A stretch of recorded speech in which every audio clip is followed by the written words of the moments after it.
Welcome to day 14. Topic of discussion today.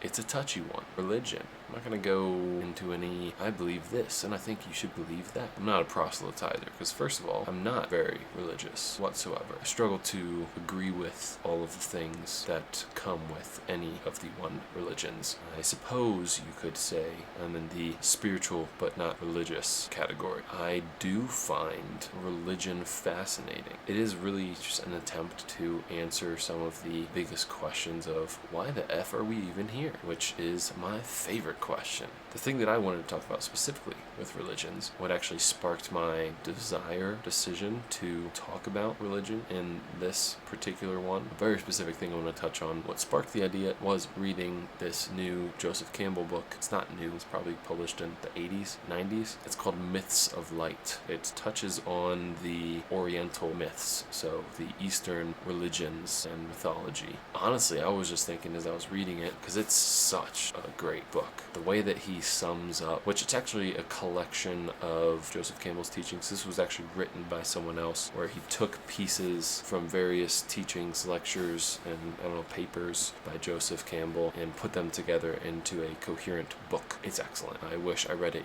years ago because it's making so many connections that I've been unable to make on my own search for understanding these various religions. The biggest thing there is just the overlap between all of these religions, which relates to the topic that I want to talk about within the ginormous category of religion. And that is an idea, a concept that resonates with me, that I have believed in fervently. It speaks to me. And this is the idea, which doesn't really say this in the book, but it's something that it almost drives me mad. The fact that this isn't more widely accepted, or it's not a lens that people look through on a daily basis. It's sad when you think about it, because what it really comes down to, and how I typically try to explain this as if I was some evangelical of some sort, is that every single one of us human beings on this planet have come from this planet. This concept is also described in a way that every single person that you see is just you in different shoes and,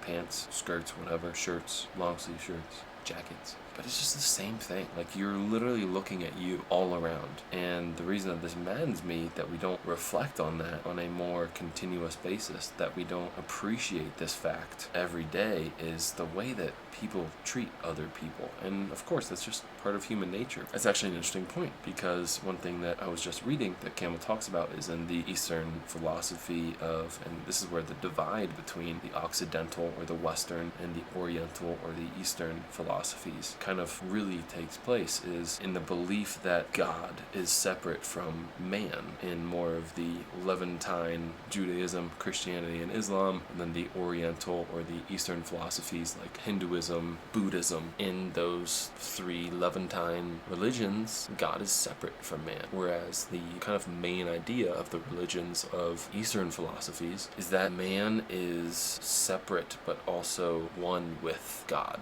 and that's essentially that we are all God, and God exists within us as opposed to separate from us. I kind of align more with that than the idea that there's a separateness. Really, to me, if we all come from the same earth, made of the same particles, there may be some separation of our spirits, but I think even it's likely that whatever source that our spirits come from is likely a one source, like the earth is the source of the physical matter that makes up our bodies. It's a really beautiful concept when you think about it. I just wish that we could appreciate that more on a daily basis, because, man, if we were walking around thinking about that, we wouldn't be treating each other like shit. And I think that would be a beautiful world. I'm not going to be the one to convince everyone to do that, to jump on that train, but it's nice, It's in a world full of nonsense and hatred and pessimism, which even just talking about it like that is pessimistic in a way, the irony. It's nice to have beautiful thoughts like that maybe, and I feel like that is the sliver of hope that I think I, at least, hopefully, and maybe others hold on to in this crazy, chaotic world that we live in. But maybe, just maybe, there's some chance that on a grander scale, we'll appreciate that fact more, that we are the same thing, that we all come from the same thing. Whatever that thing is that we may never know and be able to comprehend, at least we all come from the same thing and we are the same thing. I'm running out of battery, and that's pretty much all I wanted to say. So just remember that. Every person you see, even the guy who cuts you off in traffic, every bad interaction you have is still you with you. And that's it. Before I lose battery here, I'll see y'all tomorrow, day 15. Bye-bye. Also, I hope you like the new lights. I think it's helping. It looks nicer. We'll see. Ciao.